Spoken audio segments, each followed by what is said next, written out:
ക്രിക്കി മലയാളം 2.0 ഏറ്റവും പുതിയ വീഡിയോയിലേക്ക് ഏവർക്കും സ്വാഗതം. യെസ് ഗൈസ്, IPL 2025 സീസൺ ആരംഭിക്കാൻ ഇനി വളരെ കുറഞ്ഞ ദിവസങ്ങൾ മാത്രമേ ബാക്കിയുള്ളൂ. നമ്മളൊക്കെ IPL ആവേശത്തിലേക്ക് നീങ്ങിക്കൊണ്ടിരിക്കുകയാണ്. ഓരോ ടീമുകളും അവരവരുടെ സൂപ്പർ താരങ്ങൾ ക്യാമ്പിലേക്ക് എത്തിയ വിവരങ്ങളൊക്കെ ആരാധകരെ അറിയിച്ചുകൊണ്ടിരിക്കുന്ന ഒരു സമയവുമാണ്. മാർച്ച് 22 നടക്കുന്ന മത്സരത്തിൽ നിലവിലെ ചാമ്പ്യന്മാരായിട്ടുള്ള KKR RCBക്കെതിരെയാണ് കളിക്കാൻ പോകുന്നത്. ഈ ഒരു സൂപ്പർ പോരാട്ടത്തോടുകൂടി 2 മാസത്തോളം നീണ്ടു നിൽക്കുന്ന IPL ആവേശത്തിന് തുടക്കമാവാൻ പോകുന്നു. ഇതിനോടകം തന്നെ ടീമുകളുടെ എല്ലാം പരിശീലന ക്യാമ്പുകൾ സജീവമായിട്ട് തന്നെ ആരംഭിക്കുകയും ചെയ്തിട്ടുണ്ട്. ഏതായാലും ജിയോ ഹോട്ട്സ്റ്റാർ നൽകിയിട്ടുള്ള സൂപ്പർ സ്റ്റാർ സീരീസിന്റെ ഒരു എപ്പിസോഡിൽ മലയാളി താരം സഞ്ജു സാംസൺ രാജസ്ഥാൻ റോയൽസിന്റെ ക്യാപ്റ്റൻ സഞ്ജു ചില കാര്യങ്ങൾ പറയുന്നുണ്ട്. നമ്മൾ ഈ ഒരു വീഡിയോയിലൂടെ രാജസ്ഥാൻ റോയൽസിന്റെ പ്രധാനപ്പെട്ട ചില അപ്ഡേറ്റ്സുകളാണ് പരിശോധിക്കുന്നത്. വരും വീഡിയോകളിൽ മറ്റു ടീമുകളുടെയും പ്രധാനപ്പെട്ട അപ്ഡേറ്റ്സുകളൊക്കെ നമുക്ക് പറഞ്ഞു പോവാം. ഏതായാലും മലയാളി താരം സഞ്ജു സാംസൺ ചില കാര്യങ്ങൾ വൈഭവ് സൂര്യവംശിയെ കുറിച്ച് പറയുന്നുണ്ട്. നമുക്കറിയാമല്ലോ, ഇത്തവണത്തെ IPL മെഗാ ഓപ്ഷനിൽ ഏറ്റവും അധികം ചർച്ച ചെയ്യപ്പെട്ട ഒരു വിഷയം കൂടിയായിരുന്നു വൈഭവ് സൂര്യവംശിയുടേത്. കാരണം IPL കളിക്കാൻ പോകുന്ന ഏറ്റവും പ്രായം കുറഞ്ഞ താരം കൂടിയാണ് വൈഭവ്. ഈ കഴിഞ്ഞ മെഗാ ഓപ്ഷനിൽ 1.10 കോടി രൂപ ചിലവഴിച്ചുകൊണ്ടാണ് രാജസ്ഥാൻ റോയൽസ് സൂര്യവംശിയെ ടീമിലേക്ക് എത്തിക്കുന്നത്. ബീഹാറുകാരൻ സൂര്യവംശിക്ക് 13 വയസ്സ് മാത്രമാണ് പ്രായമുള്ളതും. സ്വാഭാവികമായിട്ടും ഇത് പയ്യന്റെ ആദ്യ സീസൺ ആയതുകൊണ്ട് തന്നെ വൈഭവ് സൂര്യവംശിയെ പ്ലേയിങ് 11ലേക്ക് ഉൾപ്പെടുത്തുമോ എന്നുള്ളത് കണ്ടു തന്നെ അറിയേണ്ടതാണ്.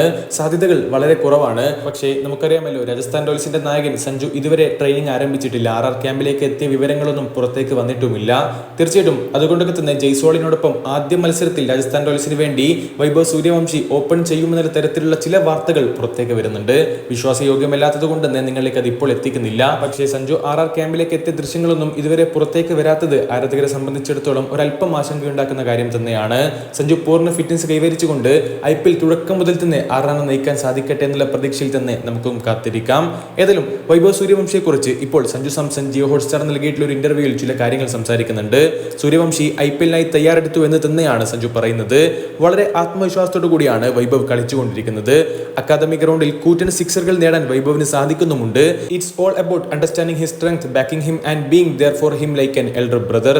അതെ, വൈഭവിന്റെ കരുത്ത് മനസ്സിലാക്കി പിന്തുണയ്ക്കുകയാണ് വേണ്ടത്. ഒരു എൽഡർ ബ്രദറിനെ പോലെ, ഒരു മൂത്ത സഹോദരനെ പോലെ വൈഭവിനോടൊപ്പം ഉണ്ടാവുമെന്ന് കൂടി സഞ്ജു സാംസൺ തുറന്നു പറയുന്നു. അതെ, മറ്റു ചില കാര്യങ്ങൾ കൂടി സഞ്ജു പറയുന്നുണ്ടായിരുന്നു. I feel he's ready for the IPL. അതെ, IPL-ന് വേണ്ടി വൈഭവ് റെഡിയാണെന്ന് തന്നെയാണ് എനിക്ക് തോന്നുന്നത്.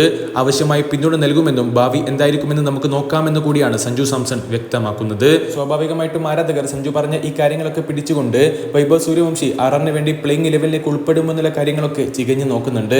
ഏതായാലും അത് നമുക്ക് കണ്ടു തന്നറിയാം. ആദ്യ മത്സരത്തിൽ SRH-നെതിരെയാണല്ലോ രാജസ്ഥാൻ റോയൽസിന് കളിക്കേണ്ടതുള്ളത്. ഒരു പ്രോബബിൾ 11, ഒരു സാധ്യത 11 നമുക്ക് ജസ്റ്റ് ഒന്ന് പരിശോധിക്കാം. ഫസ്റ്റ് ബാറ്റിംഗ് തിരഞ്ഞെടുക്കുകയാണെങ്കിൽ തീർച്ചയായിട്ടും സഞ്ജു സാംസൺ ആദ്യം മുതൽ തന്നെ രാജസ്ഥാൻ റോയൽസിന് വേണ്ടി കളിക്കാൻ, ഇഞ്ചുറിയൊക്കെ മാറിക്കൊണ്ട് പൂർണ്ണ ഫിറ്റ്നസോടുകൂടെ കളിക്കാൻ തയ്യാറാണെങ്കിൽ ഞാൻ പ്രതീക്ഷിക്കുന്ന ഒരു പ്ലേയിങ് 11 ഇങ്ങനെയാണ്. സഞ്ജുവും ജയ്സ്വാളും കൂടി ഓപ്പൺ ചെയ്യും. നിതീഷ് റാണ നമ്പർ 3-ൽ, റിയാൻ പരാഗ് നമ്പർ 4-ൽ കളിക്കുമ്പോൾ ജുറൈലായിരിക്കും 5-ാം നമ്പറിൽ, ഹെറ്റ്മെയർ 6-ാം നമ്പറിൽ. ഈ താരങ്ങൾക്കൊന്നും തന്നെ പരിക്കുകളോ മറ്റൊന്നും സംഭവിച്ചിട്ടില്ലെങ്കിൽ കളിക്കാൻ റെഡിയാണെങ്കിൽ ബാറ്റിംഗിന്റെ കാര്യത്തിൽ യാതൊരു സംശയവും ഉണ്ടാവില്ല. പിന്നീട് ബൗളിംഗിലാണ് ചെറിയ തോതിലുള്ള സംശയങ്ങൾ നിൽക്കുന്നത്. യുദ്ധർ ചരക്ക് 7-ാം നമ്പറിലും, ഹസരംഗ, പിന്നീട് ആർച്ചർ, ദേശ്പാണ്ഡെ, സന്ദീപ് എന്നിങ്ങനെയുള്ള ഒരു പ്ലേയിങ് 11 കൊണ്ടായിരിക്കും ആദ്യം ബാറ്റ് ചെയ്യുകയാണെങ്കിൽ രാജസ്ഥാൻ റോയൽസ് ഉപയോഗപ്പെടുത്തുക എന്നുള്ളതാണ് ഞാൻ പ്രതീക്ഷിക്കുന്നത്. നിങ്ങളുടെ അഭിപ്രായങ്ങൾ തീർച്ചയായിട്ടും രേഖപ്പെടുത്തുക. അപ്പോൾ